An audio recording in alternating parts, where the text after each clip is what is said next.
nesse sentido de ser memória, comunhão e esperança, nós temos o primeiro ponto, que é a memória, que é o ato de lembrar, de lembrança e gratidão. Isso tem no seu material. Como base a gente tem 1 Pedro, capítulo 1, versículo 18 e versículo 19. Ou seja, participar da ceia é recordar conscientemente. É por isso que eu estou dizendo que o vídeo, embora ele traga, e não tem mal nenhum no vídeo, amém? Eu não estou fazendo crítica nenhuma a quem o utiliza para trazer a emoção do momento, mas esse recordar deve ser algo consciente do sacrifício de Cristo na cruz. Por quê? Porque se eu precisar do vídeo para eu lembrar que Cristo morreu na cruz, eu não vou fazer isso em outros momentos. Eu preciso lembrar disso. Isso é um memorial em todos os momentos.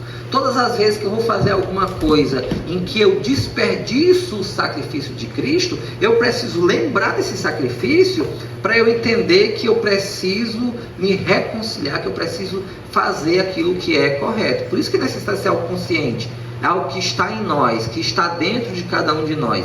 E esse recordar consciente do sacrifício de Jesus, ele faz com que a gente possa o tempo todo estar nos policiando para não abrir mão desse sacrifício.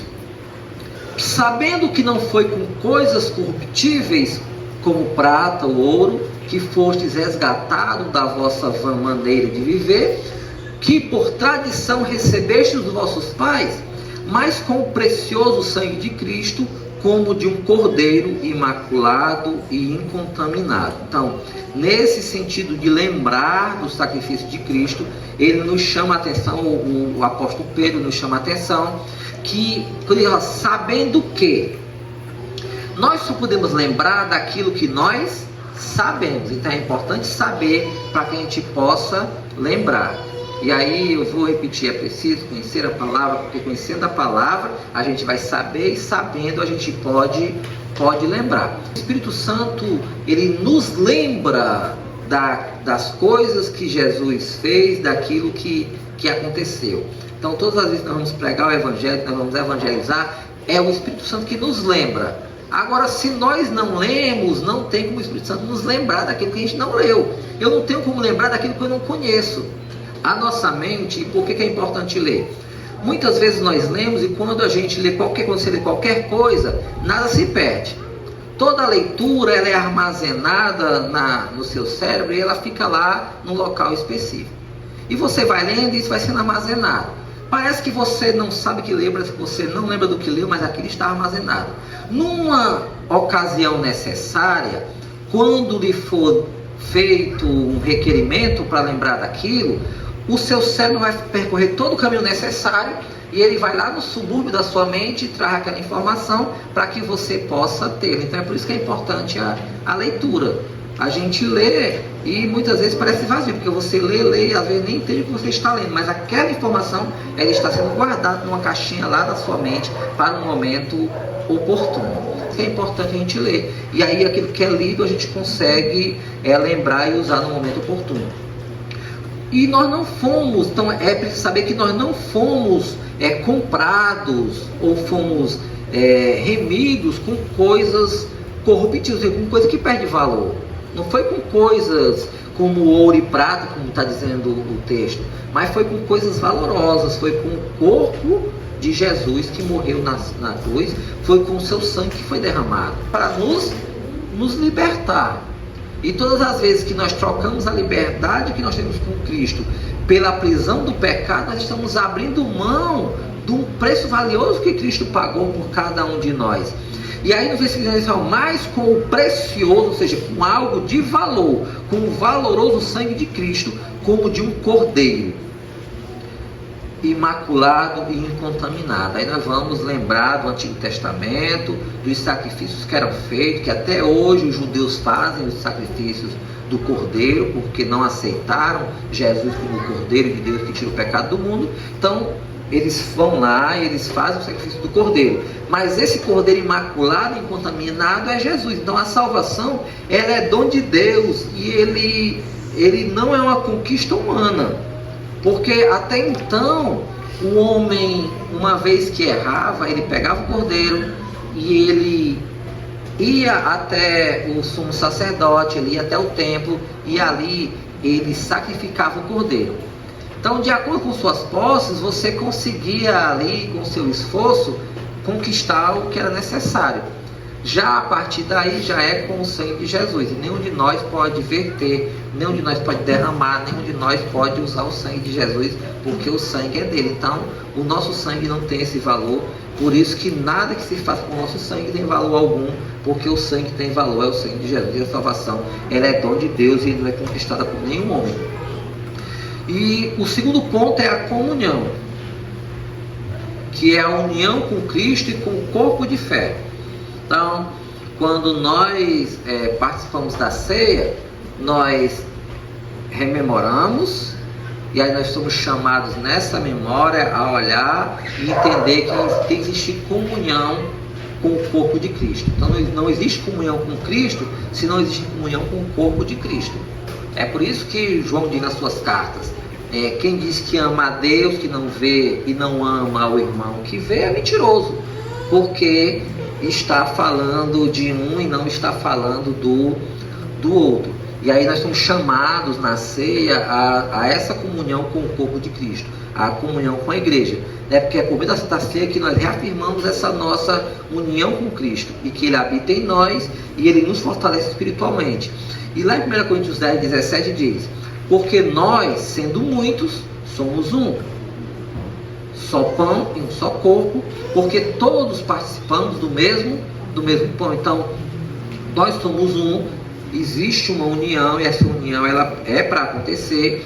Nós somos um só corpo, ou seja, esse corpo ele tem que estar reconciliado, a igreja tem que estar reconciliada, a igreja tem que andar em um só propósito, porque nós participamos do mesmo pão, que é o pão de comunhão, que é o pão de Cristo. Então, se eu vou participar do pão, se o João vai participar do pão, nós participamos do mesmo pão, e é preciso existir entre nós comunhão, reconciliação e união. Esses três elementos precisam estar presentes em nós durante a ceia. E aí nós temos a esperança, que é a anunciação da volta de Jesus, que o texto ele nos chama a isso. E ele diz que em Apocalipse 19:9, que nós vamos já ler, porque a ceia ela aponta para o futuro. Nós tomamos a ceia, nós participamos da ceia, mas ele é um memorial. O memorial é de algo que já aconteceu. Mas lembrai de mim que já aconteci, até que eu venha. Jesus, Deus, ele é atemporal. Então, o memorial, embora se refira a algo do passado, ele serve para nos direcionar para o futuro. Então, a esperança de que Jesus vem, ela é real, porque ele diz para que a gente faça e se reúna e compartilhe a ceia até que ele volte, até que ele venha. Examine-se, pois, o homem a si mesmo, e assim coma deste pão e beba deste cálice. É o princípio da participação, que aí eu já falei lá no princípio, que cada religião tem uma forma de fazer, uma forma de participar. Eu disse para você que até 1517 a ceia ela acontecia basicamente, unicamente pela tradição católica, fosse ela a católica apostólica romana ou fosse as ortodoxas, que já são lá desde o século II, século I, século II. Então a ceia basicamente era aquilo que nós vemos hoje na Igreja Católica, aqueles que já participaram. Não era nada diferente daquilo durante todos os anos que a igreja ela praticou a ceia. E lá na Igreja Católica, que é uma das vertentes mais conhecidas, nós vamos ver que só participa basicamente do cálice o padre.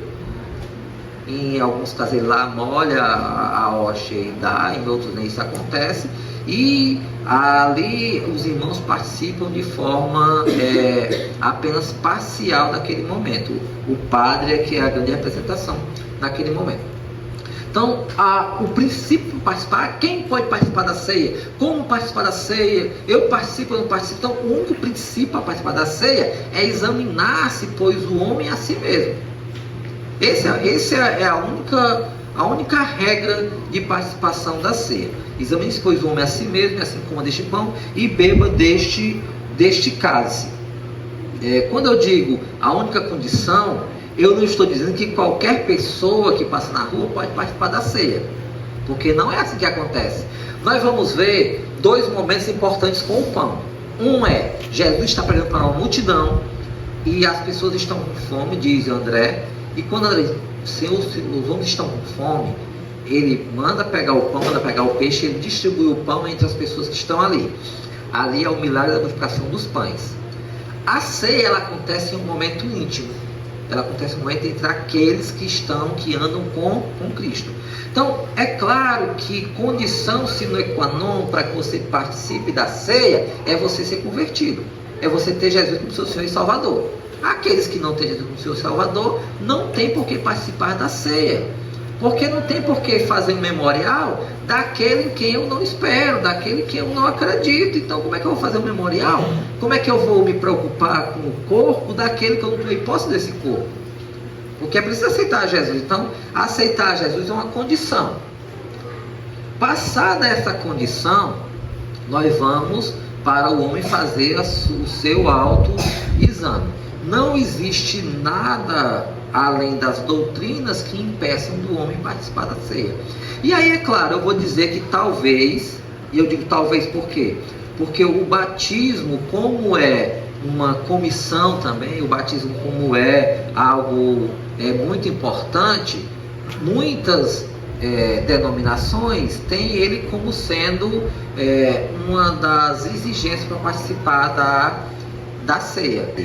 No entanto, mesmo sem ser batizado, ou se o batismo impede de você participar da ceia, ele precisa lhe impedir de participar das orações, ele precisa lhe impedir de participar de todas as outras coisas. Então ele não é uma condição sine qua non para que você participe da ceia. Até porque muitas vezes o batizar não está ao controle, não está na vontade simplesmente daquele que quer ser batizado, porque de igreja para igreja cada um tem sua forma de fazer e nem sempre a gente batiza em ato contínuo a aceitação do Evangelho, a aceitação de Jesus. Então nem sempre é possível fazer dessa forma. Mas para dizer, examine-se, ou seja, olhe para dentro de si. Aí eu olho para dentro de mim e eu faço uma análise de quem eu sou, eu faço uma análise do meu comportamento, eu faço uma análise de como eu estou agindo e a si mesmo, ou seja, arrependimento e coração sincero precisa existir para participar da ceia. Então eu disse que a participação estava alinhada apenas a examinar-se. Mas quando você examina, você olha como está o seu coração. E o que é um coração sincero? Um coração sincero é aquele que, ao se examinar, compreende que tem falha em uma coisa. Mas, mesmo eu tendo falha em uma coisa, não está ao meu alcance resolver naquele momento da ceia. Então, um coração arrependido, um coração sincero, é aquele que tem o desejo de fazer e não faz por alguma condição que não permite naquele momento ou no momento imediato. Não é o coração que não faz porque existe no coração o desejo de não fazer, são coisas diferentes. Então, muitas vezes nós perdemos a participação desse momento porque nós não temos condições de fazer aquilo que precisava ser feito. E o simples fato de existir o desejo no coração, se esse coração fosse ser arrependido, ele nos coloca em condição de estar participando desse momento. Porque o que diz o apóstolo Paulo? Examine-se, pois, o homem a si mesmo, e assim coma. Então, qual é a condição para que eu participe da ceia? É que eu me examine e em ato contínuo eu participe da ceia. Aí eu me examino e eu me vejo não em condições de participar da ceia. E por que eu não estou em condições de participar da ceia? Porque eu não aceitei a Jesus, então eu não tenho como participar da ceia. Eu me examino e eu me vejo não em condições de participar da ceia porque eu estou em pecado. O pecado eu posso me redimir dele? Posso. Eu posso me arrepender, eu posso pedir perdão a Jesus, então eu posso participar da ceia. Ah, mas eu não quero sair desse pecado. Aí eu não posso participar da ceia. Tá claro isso? Então isso é muito claro. Então é um exame. Você faz um exame. O apóstolo Paulo diz que é feito o exame, depois que faz o exame você participa. Eu não faço o exame hoje, e aí quando for na próxima ceia eu posso participar, não. Eu faço o exame, e uma vez feito o exame, eu faço um compromisso. É mais ou menos assim, eu faço um compromisso de me retratar, de me reconciliar, de me moldar, de fazer o que é necessário.